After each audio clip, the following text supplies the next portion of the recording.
and I require no technical listening. We're starting just a few minutes early today. We've got a pretty busy schedule. Seems to be a lot going on up here. Today, this week, we're celebrating the 103rd anniversary of the Kiwanis Club of Roanoke.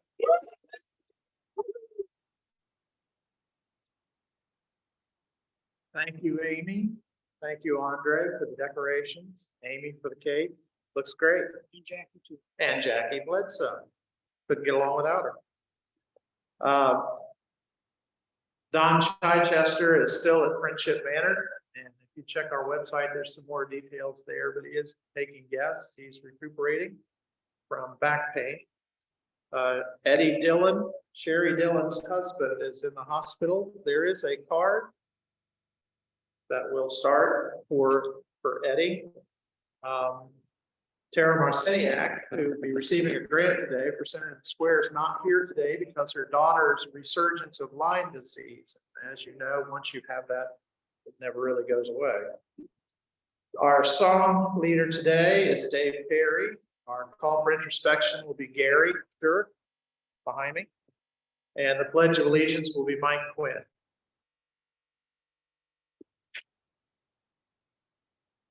Our introspection today is, we've all been told things aren't what they seem. And also, don't judge a book by its cover. I think Mark Twain says it best. He says it ain't what you know that gets you into trouble. It's what you know that ain't so. So here's the takeaway. Don't rely on first impressions. Take time to look for the truth. Please join me in blessing our food. Dear Lord, we are truly thankful for our Kiwanis Club and our meal today. Please bless the meal and the hands that prepared it to nourish us to serve others. Amen. Thank you, Gary.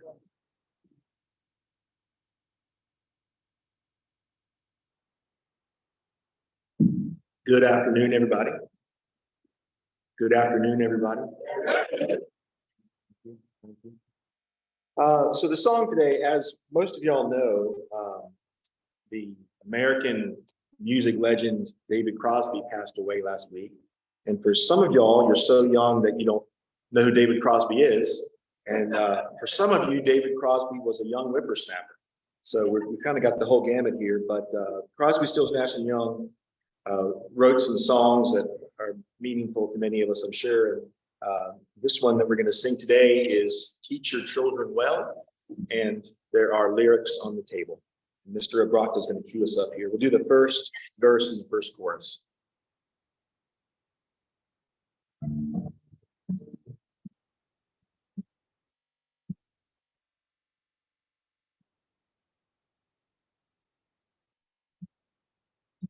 Here we go. You who are on the road must have a hope that you can live by.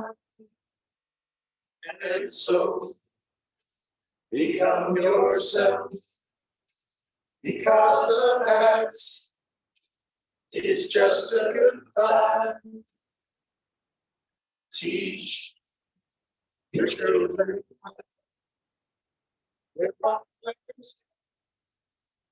did slowly go by and feed your dreams. One thing is, what you know, don't you ready to say goodbye?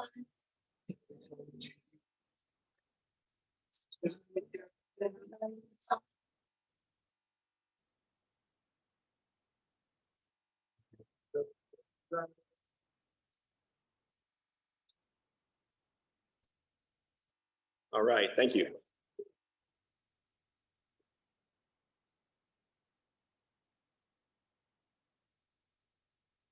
Please join me in the plan. Whoops. Things were done with losing. Pledge allegiance to the flag of the United States of America and to the republic which stands one nation.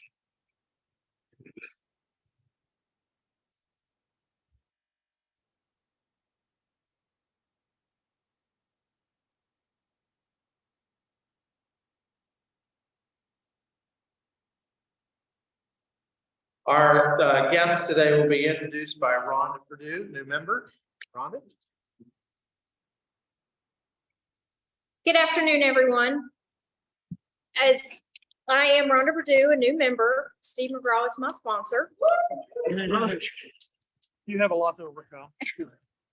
For one more week, I should For say one more he's week. my boss. Yeah. So our guests today are Chuck Gilliland, who is a retired MD, and his host is Ken Briggs. If you'd please stand. Our next guest is Nancy Horn. She is the Commissioner of Revenue for Roanoke County, and her host is Steve McGraw. If you would both please stand. Former member. Okay. Emily Bender and Casey Shiplet are from Blue Ridge Land Conservancy. Their host is Dave Perry. Next is Chelsea Blake from Blake Creative. Her host is Tom Blake and Mike Obrocta. And last we have Greg Prilliman with Center in the Square, and he's here today receiving a grant. We welcome you all and hope you enjoyed the program.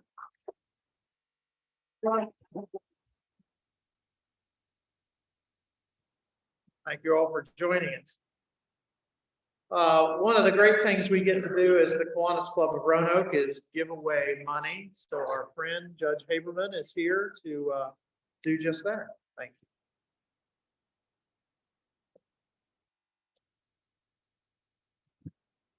you. And thank you, Ben. First one today is Center in the Square, and Greg, would you come up, and Ken, please come up also. Ken's going to tell us a little bit about Center in the Square, and then Greg's going to tell us a little bit about what they will do with the grant. There's Ken. There it is. Thank you, Chairman Bob. What an honor to fill in for Kiwanian Tara Messiniak today, President and Chief Executive Officer of Center in the Square. I'm supposed to tell you something about Center in the Square, but we all know that bright shining light across the street that means so much to our community and the organizations that they support. I've told you about all I know, and now let me introduce Greg Prilliman. Tell us how the grant will be used. Greg. Thank you, Ken. Thank you so very much, Kiwanis. This is my first time at a Kiwanis meeting as a former Key Club member. That may sound a little weird, but in high school, we couldn't come out during the middle of the day for some strange reason to attend these wonderful meetings. That may be something you want to work on, just in case, that some of those nice gentlemen, ladies out to enjoy what all you guys have. Thank you so much from the bottom of all our hearts at Center in the Square. The $1,000 is going to be used for our Get Schooled program to buy passports. And that program came about due to the pandemic, where students, be it homeschooled or in the standard classroom, could not get out and enjoy field trips and things of that nature. Also, they could not come to Center in the Square to enjoy the Science Museum or Kids Square Pinball Museum or our Starcade, or much less even really come upstairs to enjoy the Penthouse if you've not seen that. So we're going to basically take the $1,000 and print off passports. So our Get Schooled program is basically a virtual field trip. If you want to go out and look underneath centerinthesquare.org and the on-demand tab, there's 6 out there right now. We should have 1 or 2 releasing. So they say this week or next week, but it's basically things like dinosaurs, habitat. We have simple machines and simple levers coming out. We just were down at Virginia Tech yesterday with the Department of Entomology filming bugs. So that's coming out. They're geared for elementary school, first maybe year or 2 of middle school and under, to give those teachers a break for an SOL compliant learning lesson that they can do. And the children can also view them from home since they're on the internet. And Blue Ridge PBS is actually publishing them on their Echo channel. So these are going all around the entire state now. But accompanying with that's a passport so that the students can follow along and fill out and grasp the information and write down proper responses and things of that nature. But so that's exactly what it'll be used for. Interestingly enough, you guys turn 103 today. We were actually going to be turning 40 in December. So yeah, I know time has flown. I mean, for me, I remember when this building wasn't even this building, really. But we're actually going to be opening up our doors the 9th and 10th of December for everyone. All of our museums will be free. So the Harrison will be involved in that, Science Museum, Kids Square, as well as I mentioned, Pinball and Starcade will also be available. Hopefully, we're going to have something to do with Mill Mountain. We haven't gotten together with them yet because they have something like other productions going on for some reason. I don't understand why they want to work with us, but opera and ballet will also be involved. So we have that coming up in December. Plus, there's going to be some other things coming out as well. Some festivals that have to do with a sweet substance that is brown and black in color that some people seem to like, especially around February. We're looking to put on a chocolate festival, hopefully in November. So bringing that back from 2016, I think was the last year we had that. But thank you all so much. I honestly appreciate it. Sorry, Tara could not be here, but Lyme disease is not one of those fun things you get to pick and choose when you get that well. Thank you.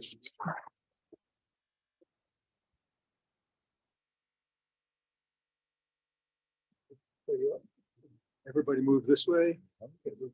Oh. Yeah. Looking mighty fine. Thank you, gentlemen. Thank you.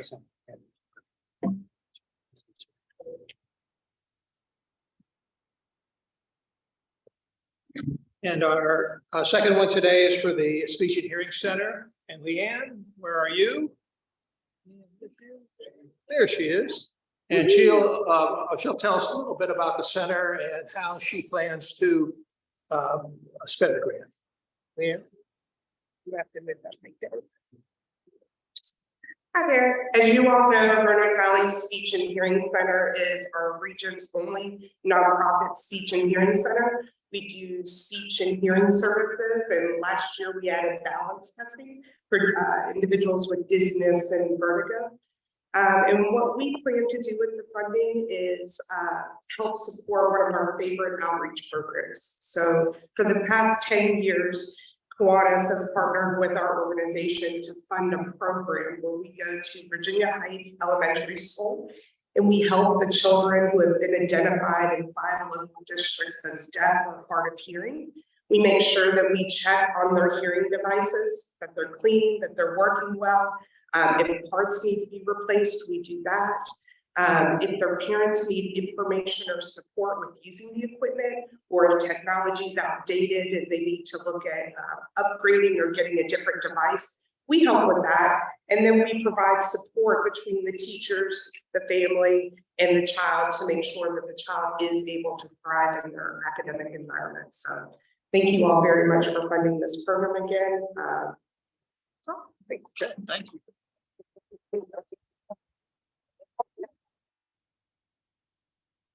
Hold on. 1, 2, 3.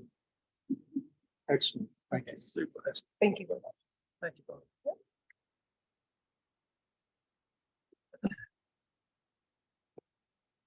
And today we have an autobiography by Dr. Reeve Kessler. Reeve? Good afternoon. I'm going to read this as it turns out. Pegram Johnson recently asked me to be the next to present my autobiography, indicating that the purpose was to be to nurture connections to others in the club. Just to make sure I connect with everyone, there is one thing I undoubtedly share with all in this room. Like each of you, I was born on my birthday. In my particular case, that was in Louisville, Kentucky on June 11, 1949. Actually, I was born a week early. Both of my parents had birthdays on June 18th, and I'm certain they both would have been delighted with a threesome. But both of my folks were survivors of the Great Depression, and I think members of the greatest generation. My dad had also been born in Louisville. He graduated from the University of Kentucky in 1942 and soon entered the Army, serving throughout the war without ever leaving the United States. Upon return to Louisville, he found and married Dora Gillespie, who had taken to the big city from poor rural Western Kentucky. I was born about a year later and my brother a couple of years thereafter. I learned from my dad important character traits of honesty, devotion to family, respect for work, and the value of a dollar. He was pretty soft-spoken and good with numbers. His hobbies were stamp collecting and gardening. Mother was in many ways his exact opposite. She was outgoing and involved in numerous efforts directed to helping others, which she clearly understood to be her Christian calling. In a different time, she would have made a great Kiwanian. I'm not sure she knew how to balance a checkbook, but she wrote poetry, worked the crossword puzzle in the Sunday paper with a pen, and was clearly the family Scrabble champion. Amazingly, their marriage lasted 70 years.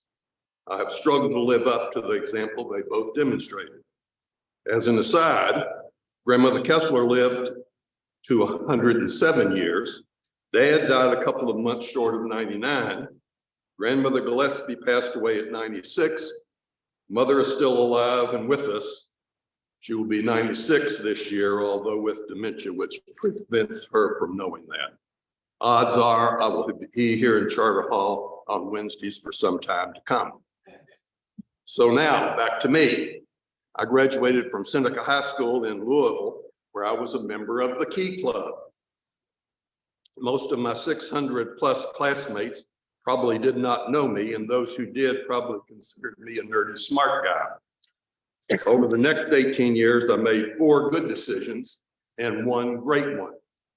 1, I went to Davidson College, where thank you, Ken, where I found a higher concentration of smart guys, many destined to be future doctors, lawyers, or Presbyterian ministers. I rather thrived there. I was a pre-med, no surprise in that. My maternal great-grandfather and maternal grandfather were both physicians, and my maternal grandmother and my mother were both nurses. 2, I chose to attend Duke Medical School. Duke was an exciting, very academically oriented medical school. My classmates were a rather competitive crowd that included a lot of people different from me. I decided to pursue a career in surgery, largely because it offered an immediate positive or negative evaluation of outcomes, a reflection of my general goal-oriented thinking. 3, I went to Nashville to train in surgery at Vanderbilt. The program there was an old-fashioned, hard-nosed one. Overall, while in Nashville, I spent literally many more hours in the hospital than outside it. Away from the hospital, I mostly concentrated on sleeping. I left Vanderbilt, however, with optimism that I could practice surgery in the real world. 4, I decided to take a job at the Lewis Gale Clinic here in Roanoke. They desperately needed a new surgeon at the time, and the position offered me the opportunity to be busy from day one. It was a good match. My practice flourished. Several years thereafter, I made not a good decision, but a great one when I asked Susan Bauer to marry me. A variety of you know my wife, Susan, an incredibly organized person with type A personality that matched easily with me. As I've told some before, she has changed me into a better man without ever asking me to have changed. Our wedding was on the weekend of the great flood of '85. It has been mostly smooth sailing since then. We have 2 sons, both of whom live here in Roanoke with their respective wives and have 8 to 4 weekday jobs. Each family has 2 young daughters, with each couple expecting another child within the next few months. By Memorial Day, Susan, Nana, and Gurr, short for granddaddy, will have 6 grandchildren, and the oldest will still be only 4. My cup runneth over. For the foreseeable future, on holidays, birthdays, and so forth, my dining room will too. During the busy years of my surgical practice, I rather limited my pursuits outside of the hospital, things related to family.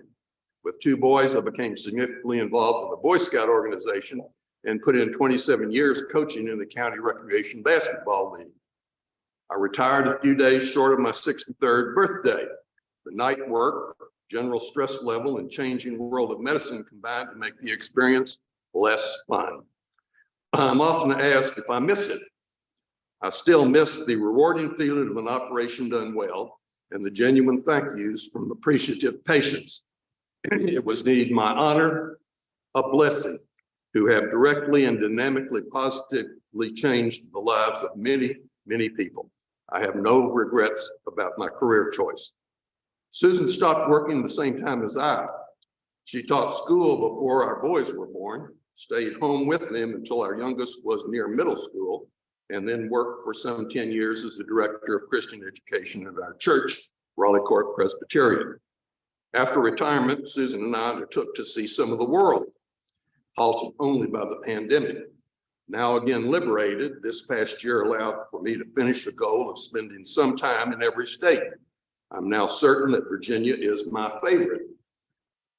It also enabled the two of us to complete a several years objective of day hiking the entire 546 miles of the Appalachian Trail in the Commonwealth. After retirement, I did more work for the Scouts, more work for the church, including becoming involved in a mission endeavor in Haiti, and accepted an invitation from Kiwanian and now Hickson fellow Ken Briggs to join this club. Most of my Kiwanis activities have been in the Key Club arena, although I have tried to contribute broadly. I remain grateful to Ken for his invitation. He has been my Kiwanis mentor in a very active way, and I consider him a dear friend. To close this, let me offer one of Ken's regular sayings. This is another great day to be a Roanoke Kiwanian.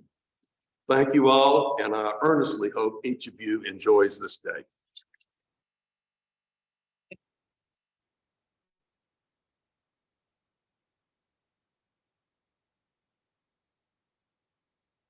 Thank you, Reef. As we said earlier, this week celebrates our 103rd anniversary as Kiwanis Club. We remain the largest Kiwanis club in the Capital District at 148 members, correct?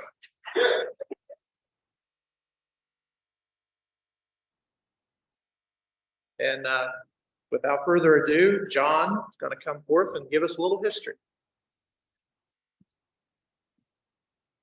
Thank you, President Ben. As Secretary Treasurer, I do have the task of keeping regular attendance records, and part of our club anniversary is to recognize those people who have recorded perfect attendance. So let me tell you that it's an inexact science, particularly in the advent of COVID. It's been difficult. Some meetings, some weeks we didn't even have meetings. Often we had Zoom only.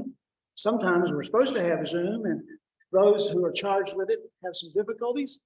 And also not everyone, believe it or not, checks when they're here. So if you have quibbles with who I'm recognizing, take it up with me and we'll make it right. I can assure you that. Perfect attendance really isn't a measure of anything other than I think it gets you in a regular habit of making the Kiwanis Club a high priority. If you're seeking perfect attendance, you'll make an effort to get here even on a rainy day. And part of our rules that were set by our club forefathers years and years and years ago, John Bradshaw probably is one of those who's on Zoom, is that we allow makeups by attending committee meetings, board meetings, projects, those SLP advisors, the Action Club, that would be a great source of makeups, and visiting other clubs. And you have to let the secretary know you do that, because I don't attend all the meetings, of course, and don't know for sure. But to the best of my recollection, these are the people that had perfect attendance in the number of years through September 30th, 2022. We're starting a new year in October of 22. And so this only goes through then. So you'll recognize a couple of people. You think they haven't been there in a while. It might be because circumstances have changed this year. So those that are here, if you would stand, save your applause till we recognize them all. 2 years. Eric Danielson, John Ewart, Stephanie Moon Reynolds. Please stand and continue standing. Michael Brockta. Mike was a very faithful Zoomer, even when he was out of town for much of last year. Three years, our president, Ben Spiker. 4 years, Clark Goodman. 4 years, Mike McAvoy. 5 years, Amy Carter. who is probably in the kitchen. 7 years, Reef Kessler. Reef's especially good at letting me know when he attends SLP meetings. 7 years also Joyce Montgomery. 8 years Sherry Hartman, who is in Costa Rica, but believe you me, she has more makeups than anyone. 8 years also Don Witt. 14 years Judy Clark. 15 years Ken Briggs. 17 years Andre Brooks, who does a great job of letting me know what she's doing. She's where? She's here, okay. 21 years Jackie Bledsoe. 23 years Don Chichester. Now his string will be broken. As you know, he's been out the last 6 weeks, but through September 23rd, 23 years for Don Chichester. 23 also for myself. 31 years Don Wilson. 37 years Steve McGraw. And let me say, as those two stand up, both of them have perfect attendance since they joined the club. A round of applause for our perfect attendance.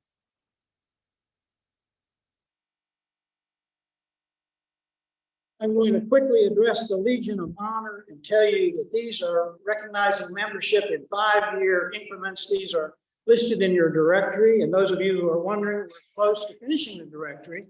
Those people who are making input for it are working feverishly, and we should have it in not long at all, really, a few weeks.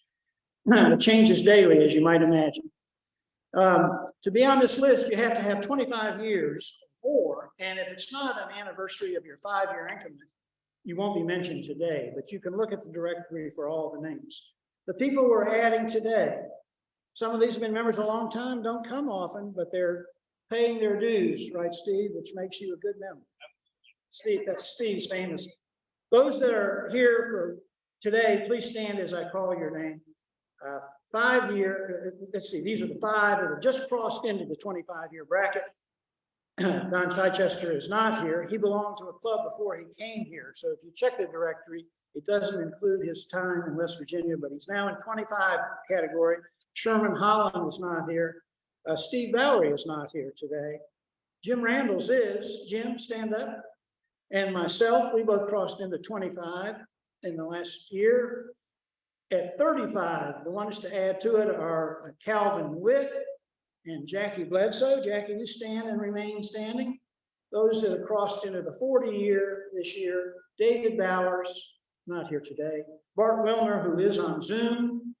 45 years, Frank Longacre, doesn't come often at all, but he's been a strong member in terms of paying his dues. Did I tell you that was important? Okay. Mike Quinn, 45 years, is here today.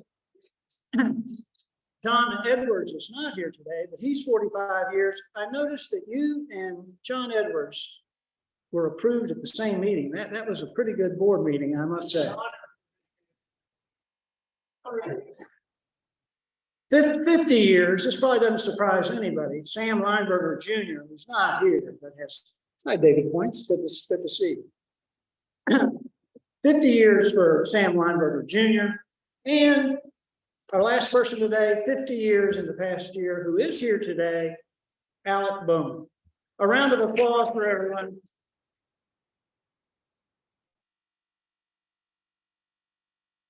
We are tight on time, so I won't take the time to do it now. But those of you who are interested in the attendance tabs for the number of years, let me know. Some people are like, thanks a lot.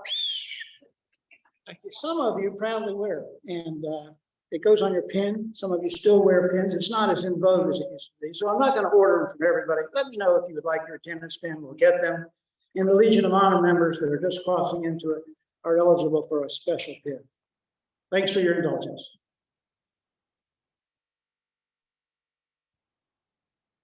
JC, you come forward. You know, we've had a drive for the foundation of Roanoke Valley, the Kiwanis Foundation of Roanoke. And JC has been spearheading that. Today, we're going to make the drawing happen. For those of you that have contributed $103 or more, JC. Thank you, Mr. President. You know, I was sitting there listening. I was listening for my name. Steve McGraw. I ain't gonna say it. Thank you. That's all I'm gonna say. I didn't hear my name, but I heard his name, 40-something years. Anyway, we're gonna do the drawing real quick here today. Thank all of you. Awesome, awesome, awesome. President asked us to get the donations in for the foundation, and you have done extremely well. Just to tell you how well we've done, 58 Kiwanians donated a total of $13,999.90. Thank you. And 10 cents.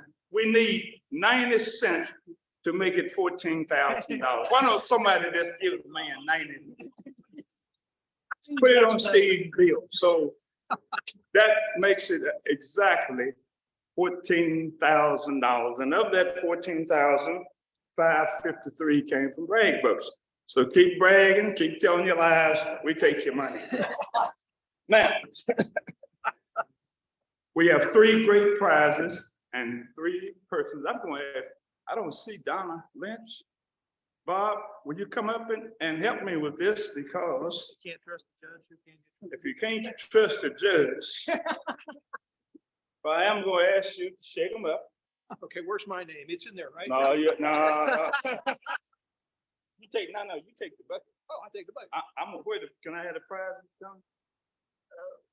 Now, I'm not gonna put my hand in it, but the first prize, I'm gonna ask you to draw the name. I have someone of your choosing draw the name. And the first one is gonna be an overnight stay at the Hotel Roanoke, with breakfast included. Last time I did one of these similar to this in Richmond, a young man was there. He must have had some different ideas. If that won the thing, his wife wasn't with him. But before he got home, his wife had the message. So his scheme didn't work. Okay, the first person for the overnight stay is Jackie. Come on down. Where's the photographer? We get all 3 of you at the same time. Stay right here. Okay, ready for the next one. Next one is down for 2 at the, what's that, Tempo Grill? Wasina Tap Room. Wasina Tap and Grill. Gift card. I think Don got it. Yeah, okay. Okay, good deal. Here we go. Come on down. This is Bowman. Alec Bowman. Alex Bowman. Come on up, Alex.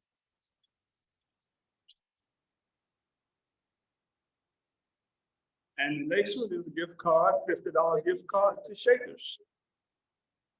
They're waiting. Oh, still need another.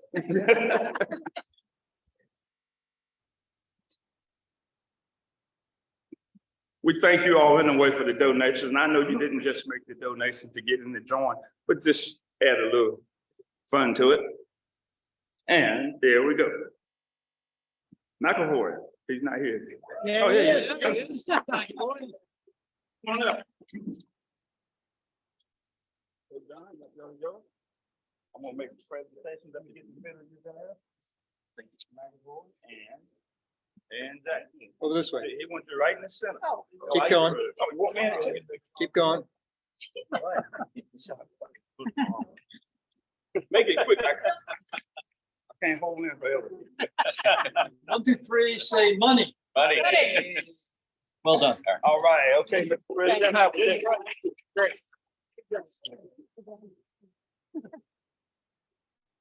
Wait a minute, I think Jackie just gave Bob Haberman that's it. No, not a room key. Oh, goodness. I'll do the announcements here real quick as we are kind of running on time. KPAD leadership team will be meeting shortly after we adjourn here today, 1:40. Michael Brocka will shepherd you into some dark secreted corner somewhere. Simultaneously, we're gonna throw some dirt in some jugs and plant some seeds at the same time. You'll see that table sitting over here. The final announcement is if you're interested in attending the district mid-year convention in Arlington, Virginia, which is March 3 through 5, That's March 3rd through the 5th. Please let someone know, let us know. There is funds available to support that if you're interested in going. And with that, Andre Brooks had asked that we do a quick brag. Colonel Richard Wilkinson has written a book regarding his experiences, during the Second World War. He's a Virginia Tech grad. Andre has brought a copy of the book for everybody. It's on the table outside. If you are interested and would like to have a copy of Colonel Wilkinson's book, please stop by and get it. How'd I do, Andre? Okay.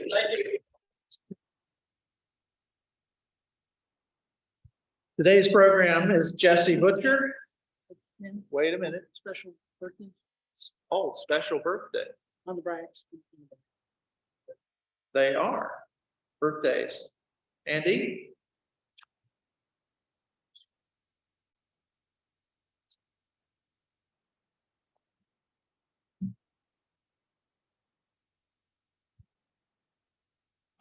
Thank you, Ben.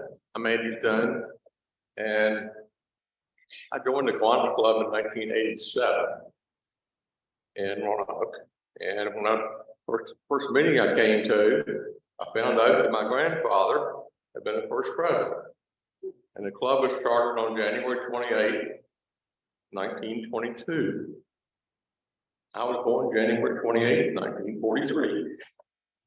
So have a lot in common. I've given a nice check to John Montgomery for the Kiwanis Foundation, but it's a wonderful group of people. And for all of you who are just attending or guests, we hope you come back and join us. It's a wonderful club and great organization. Thank you. Thank you.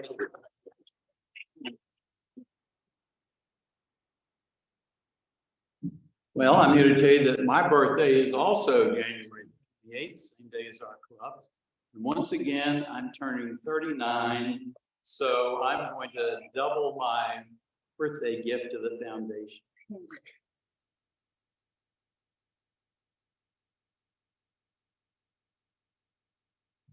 My birthday is January 28th, 1956, and it was a pleasure to be talking with Andy and Pegram one day when we were all talking about the history of the club, and one of us said, my birthday is the same day as the club. And the second person says, my birthday is the same day as the club. And I said, make it 3. It was a kind of one of those aha moments. So I'm proud to share the birthday with the 2 of those fine gentlemen, also with this wonderful club. Thank you.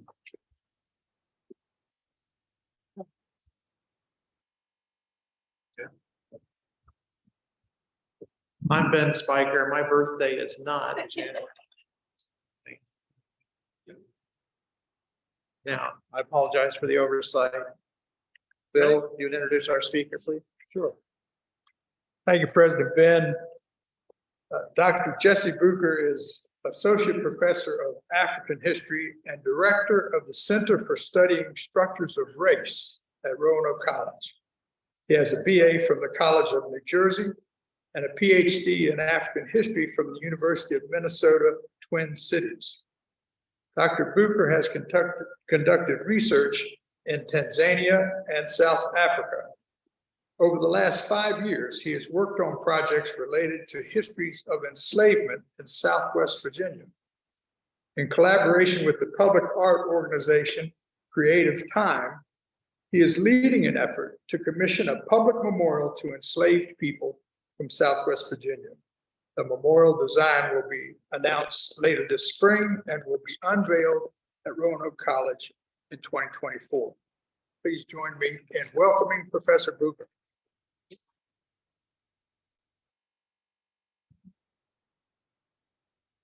Good afternoon.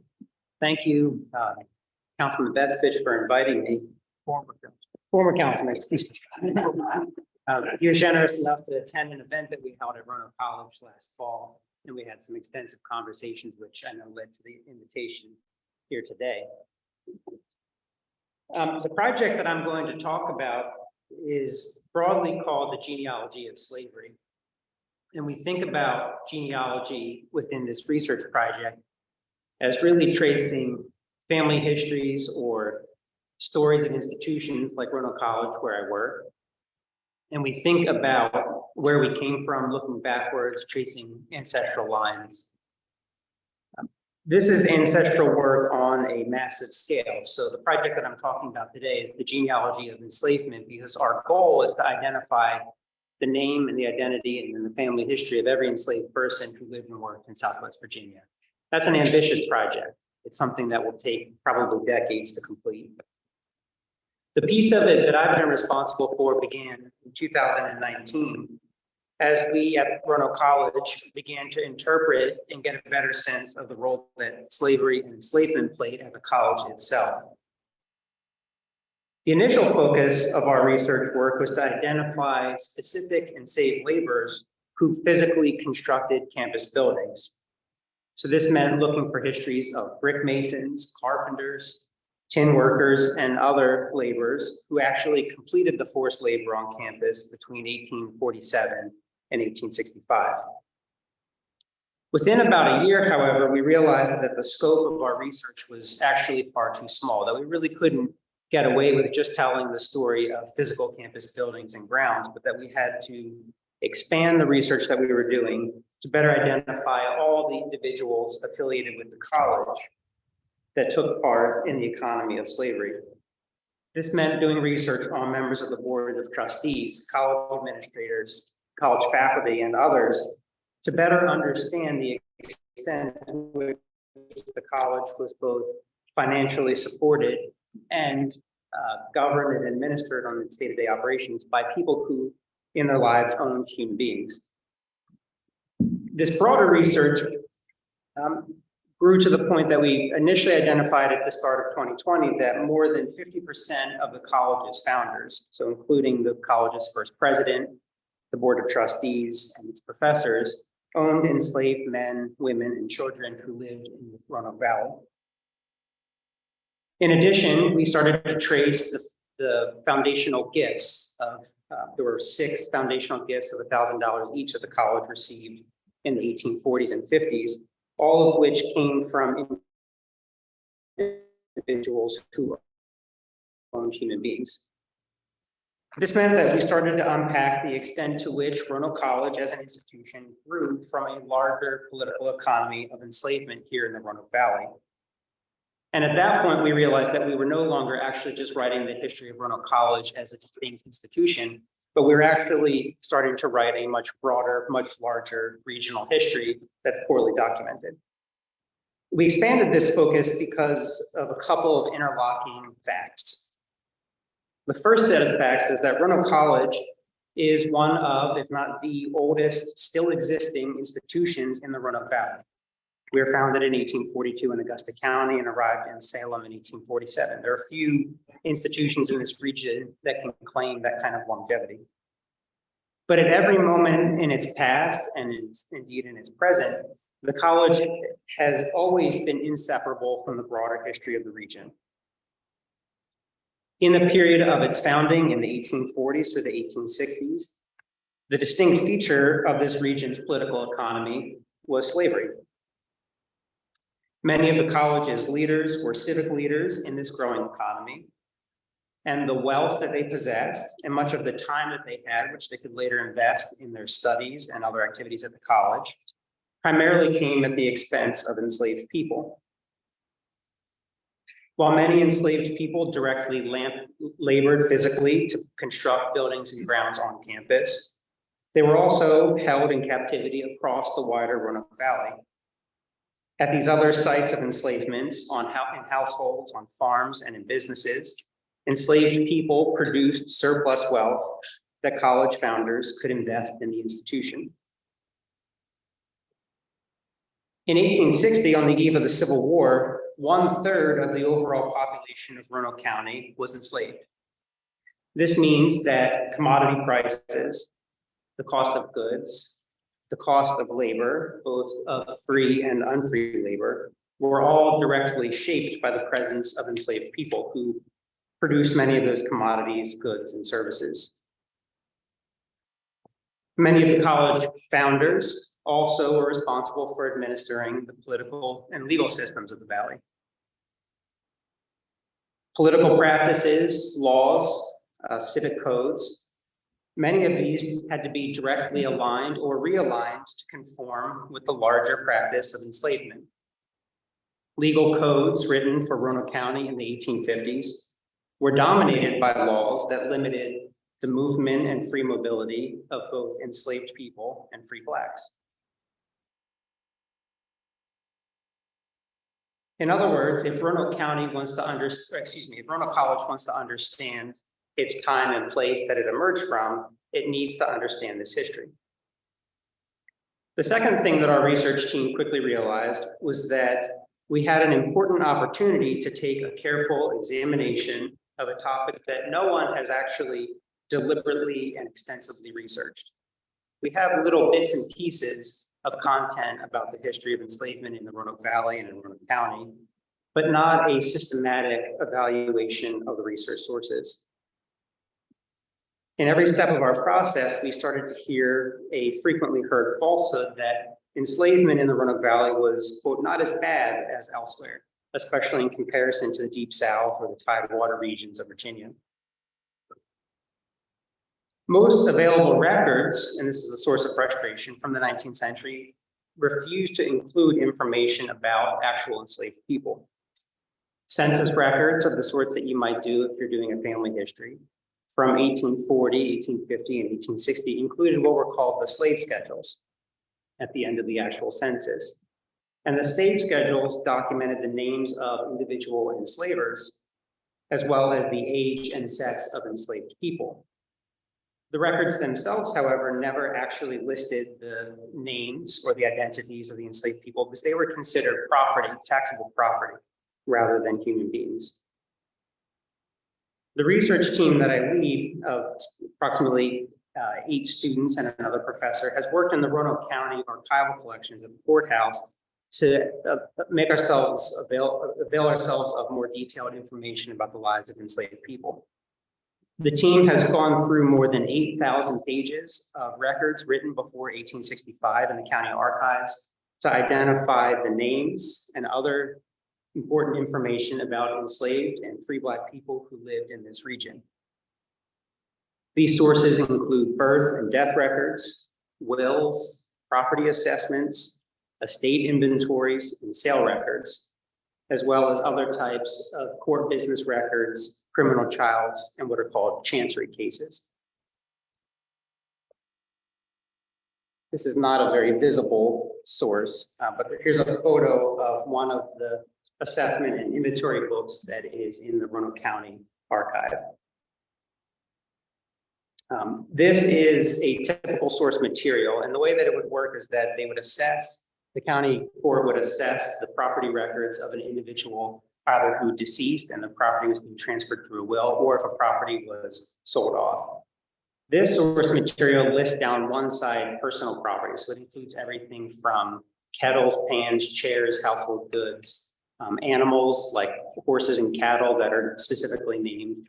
And then on the right side of the ledger, it names enslaved people with their first name. So you get this sense of personal property that was transferred across generations. The difficulty of conducting research on enslaved people is that, and this is in this region and elsewhere, is that pre-Civil War records viewed enslaved people as property, like this ledger confers, rather than as human beings. So there are frequently inconsistent methods of using identification. The surnames, the last names of enslaved people, are never actually provided. In contrast to the idea that enslavement was somehow less bad, less pernicious, or less dangerous as enslavement in other parts of Virginia or in the Deep South, our research has actually uncovered accounts of extensive violence, of displacement, of family separation and abuse directed at enslaved men, women, and children in Roanoke County. We have detailed accounts of enslaved people being publicly executed outside the courthouse, the 1840 courthouse, which is now part of Roanoke College campus, for resisting an overseer. We have records of enslaved men being tortured through public whippings, a punishment that included 30 lashings given in consecutive weeks, of families of enslaved people being divided and distributed to new households, of human beings being assessed for their value and overall financial worth, and of enslaved men women, enslaved men being forced to build military defenses in Richmond during the Civil War to defend a government, the Confederate States of America, that sought to maintain their enslavement. Moreover, we have evidence of how a relatively small population of free blacks in Roanoke County, approximately 150 people in 1860, had to register themselves at the court to be allowed to actually live here, and how these registries included information about their height, skin color, and other identifiable features such as scars and persistent injuries, which would allow local government to track their whereabouts. With all of this information in hand, we have started to build out a larger genealogical tracing of these individuals that we find in the records. By pursuing some of the formerly enslaved individuals and records that appeared after the Civil War. So this would be census records from 1870, 1880, 1890, as well as what are called the Freedmen's Bureau records. To date, all of our research up to the present has identified the names of 2,500 individual enslaved people, whose names we now know and can say. In 1860, 1/3 of the total county population was enslaved. That equals about 2,600 people. The period that the research team has looked at covers 1840 to 1865, but most of our sources are from 1850 through 1865. This means that our research has carefully and successfully identified a significant percentage, I would say about 80% of the total enslaved population of Roanoke County. To give you a better sense of what some of this research likes, I'm going to put up on the PowerPoint slides here some specific examples that show how we begin to uncover some of these individual narratives. This first source is a transcription from 1863. This is actually part of the Library of Virginia collection. And this is an assessment record that was recorded in 1863, September of 1863 at the Salem Depot, the Salem train station, in which the Confederate States of America required individual enslavers to send enslaved people to Richmond to build battle defenses. And this was done in 1862, 3, 4. The source material here lists on one side the individual enslaved people as well as the name of their owner. And I've highlighted for you the name of David Biddle, who was the first president of Roanoke College, and an enslaved man named Ambrose, as well as his assessed value at $2,500. Now, when we find source materials like that, we try to read different things in combination. So when you find important content, you want to make sure that you can verify it in other source materials. The second source here was, the first one was from the Confederate States of America, so it's held in Richmond. But this source is located in the Roanoke County Archives, which it shows a similar story. It shows the names of enslaving households that are sending enslaved people to Richmond, and then again follows up with the names of them. And then the final source, which I have focused in and magnified some of the individual entries, shows what happened to Ambrose and others when they were sent to Richmond. So it shows that he was required to work for 62 days, earning more than $40 that was sent back to David Biddle, his owner.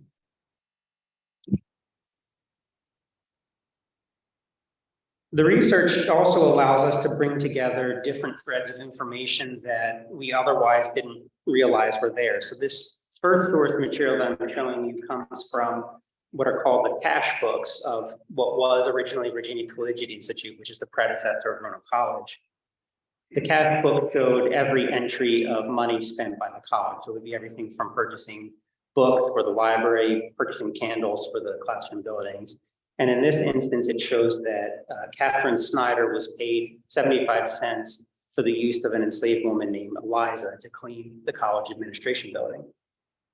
Now, by itself, that tells us just a little slice of information about one day in the life of Eliza.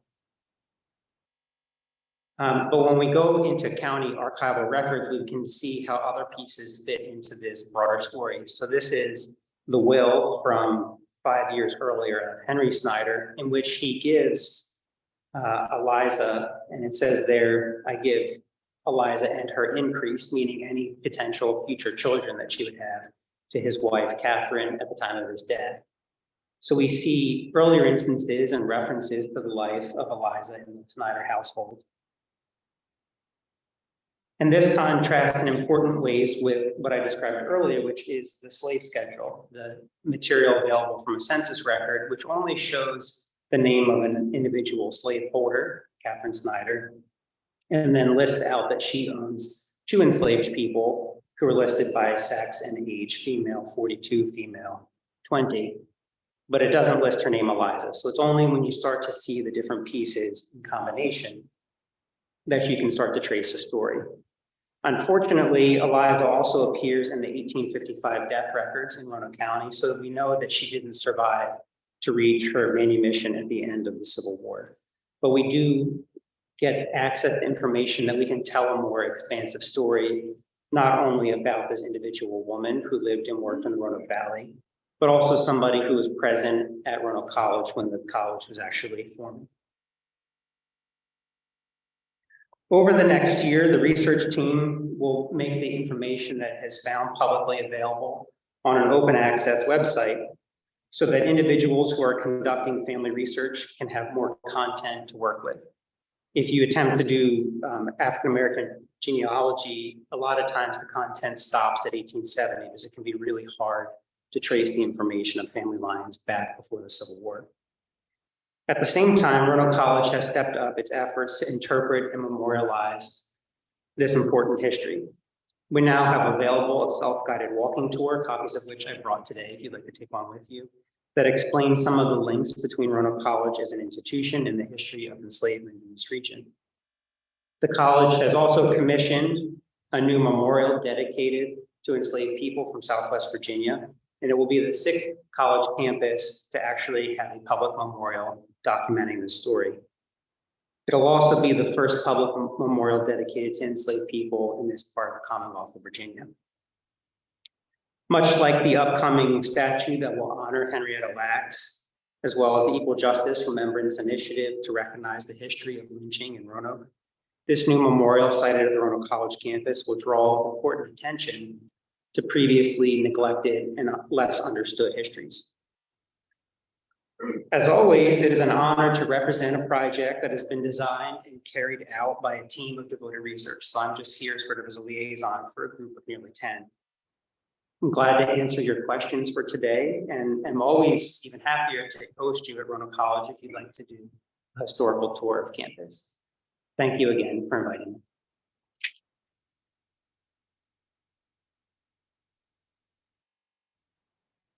I don't have a question, but I just want to share that I've been doing a lot of research on Ancestry.com, and I found the 1850 census for the household of my 3rd great grandfather, who was known as Colonel Lewis.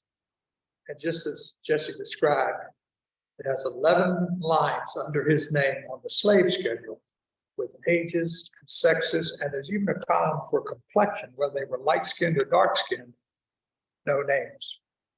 I also found a document that had his son's name on it, who in 1862 was 18 years old and presumably had been left in charge while his father went off to the war. It shows that he was paid $294 for 147 days of work of carpentry for the Confederate Army by 2 enslaved persons. So it hits close to home for me, and I'll bet a lot of the rest of us could find the same sorts of records. It also shows why many African Americans have such trouble researching their family trees, because there's a lot of blank lines in the records. Questions? Question? So as a title examiner, I did title search in Augusta County years ago, where property was sold in exchange for 1 young male horse and 1 young male with dark skin and nappy hair. And so the first thing that we know is that that property was of much value, because you had a young horse and a young slave who was going to be able to probably working for the babies. But my question is, when we have transfers like that and names are not used, what percentage of the enslaved people in Roanoke do you think will be unaccounted for because we have those transfers and there is no name that mentioned? Repeat the question. So the question was both a description of comparable research found by a title examiner in Augusta County. And then the larger question is, how many names will we not find in Roanoke County? Eventually, we have source notes that are divided between all the individual sources. So we have stacks of our type notes. And we'll get to the point where we can line those up by year and make sure that the same person is not recorded twice, and then compare that to the federal census data, which shows us what the expected population should be. And at that point, we'll be able to see the names that are missing. Because we're looking at a pretty long period, we can see a lot of the births and deaths, as well as the property transfers. So there are some estates where no human property was ever transferred. So there was no will that was settled, no sales record. A really famous one is John Trout, who owned a lot of what became Big Flag in Roanoke, and his son Henry Trout. They never divided their estate in the 1850s or 60s. So you don't actually get the names of the enslaved people they owned. So there's always going to be voids. Where you can pick up the story a little bit differently is for some of the Freedmen's Bureau records after 1865, where you can see the name of the person who owned enslaved people, as well as the person as they are. So then you have to say, do I have that person named in another record, or is this an altogether different person? So there's always a lot of unknowns, but it honors a truth every time we seek an answer. Yeah, thank you. Thank you. Thank you. Excellent program. Jesse, it's our custom to provide an honorarium to our speakers. This week, the honorarium goes to Commonwealth Catholic Charities. Appreciate that. Thank you. Yeah.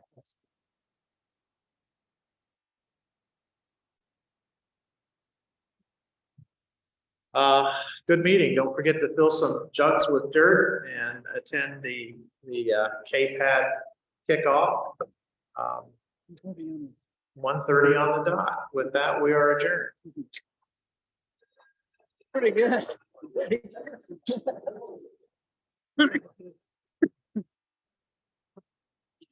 Last